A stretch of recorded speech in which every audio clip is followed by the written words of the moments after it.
Christmas is punk, man. The Christmas story is so radically countercultural that I think most of us totally miss it. I mean it, Christmas is punk rock. It is the most radical story I could think of for this moment in history. I want to invite you to reflect for a few moments on how this story we celebrate with, fancy presents and pretty lights and sappy songs, how it absolutely shakes the foundations of our modern society. Let's first name all the things it seems like our modern society loves today. We seem to love loud. We love power. We love fists. We love action. We love sharp claws. We love extremes. We love strength. We love tough. We love wild. Everything about our modern society reminds us how much we love this hard, strong, powerful stuff. We binge shows like Succession, Game of Thrones, and Euphoria, where powerful people angle for more. We watch women coached and cajoled to tear each other apart on the Real Housewives of whatever town. We clamor for superheroes who are avengers, champions who accomplish missions impossible, and victors who overwhelm enemies with unspeakable violence. We fill our social media feeds with strongman leaders pounding their fists, alpha male influencers selling this year's hottest snake oil, holier than thou shock artist debaters, and snarky, sassy rage baiters who hypnotize us with their hyper-produced, flimsy, pretend power theater. So if Christmas is our favorite holiday, the one time a year we pour out money, rearrange our lives, reconnect with estranged family members, and put shrubbery in our living rooms, you might assume Christmas is all about blaring day, dominant day, all is powerful, all is strong. And you'd assume the whole celebration centers around a commanding man so tough and wild. Because that's what we love, right? That's what we seem to want from the divine power in our life. We seem to want strength. We seem to want violent domination. We seem to want a conquering hero. We seem to want revenge. We seem to want the God of the old stories who is mighty and indestructible and vengeful and unapologetic. But this is exactly why Christmas is so punk rock. All those things I just listed that we seem to love and we seem to want, they are the characteristics of empire.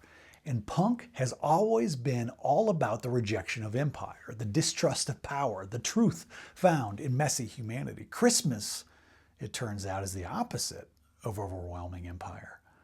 We are offered a different lyric this time of year. Holy infant, so tender and mild. Listen to that again. Holy infant, so tender and mild. Listen to that again. Holy infant, so tender and mild. Listen to that again. Holy infant, so tender and mild. Holy infant, so tender and mild. That is a description of God. One of the most used descriptions of God this time of year. God changes everything by showing up as a holy infant, tender and mild, soft, pudgy, sweet, cooing, precious, gentle, harmless. That's God. And spoiler alert, he doesn't really change much as he grows up. He remains tender and mild. Then empire rears its ugly head and takes him away. And that action, that popularly approved high ratings blockbuster public crucifixion, serves as an incredibly difficult symbol of our continual struggle to simply accept the tender, mild infant as our God. God is tender and mild. This is a central, maybe the central lesson of Christmas. God is ushered into the world by a provincial teenage girl and an adoptive father born in a manger, not a palace. God shows up tender and mild. So here's my nomination for the most punk rock song of all time, Silent Night. A fun fact, Silent Night was written by a provincial, humble, Austrian priest poet in the 1800s. In the years right after the strongman tactics and brutal violence of the Napoleonic Wars had destroyed much of his homeland. That's punk, man. That's protest. A lullaby about a quiet evening with a sweet baby as a response to the deadly noise of empire. Silent Night is punk rock. Christmas, whether we like it or not, is not trying to teach us to be stronger than, louder than, or more powerful than each other. It's trying to teach us to be tender with each other and mild with each other, sweet and gentle, loving and caring, soft and warm. This is the shocking Christ-like invitation. This is the radical countercultural protest song of the season. This is the good news. We can be tender and mild with each other.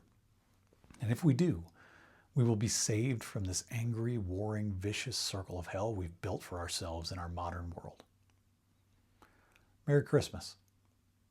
And by the way, my favorite church is the space between people. Now go with God's love and create the church between. It's a baby Jesus.